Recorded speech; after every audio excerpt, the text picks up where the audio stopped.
নতুন নৌকার মেরামত কাজ চলতেছে। আমরা মাছ শিকারের জন্য প্রস্তুত হইতাছি। নৌকার মেরামত শেষ হয়ে গেলে আমরা এই বর্ষার সময় প্রতি বছরই আমরা একটু মাছ শিকার করে থাকি সময় পেলে, কাজের ফাঁকে ফাঁকে। তো বন্ধুরা, দেখতেই পাচ্ছেন আমাদের কাজ চলতেছে।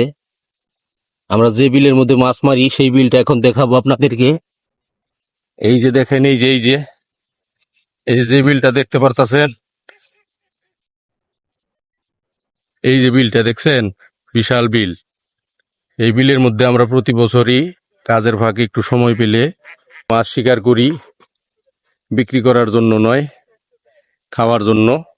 তো যারা যারা ভিডিও দেখতেছেন, অবশ্যই আপনাদের মূল্যবান মতামত জানাবেন। ভালো থাকবেন।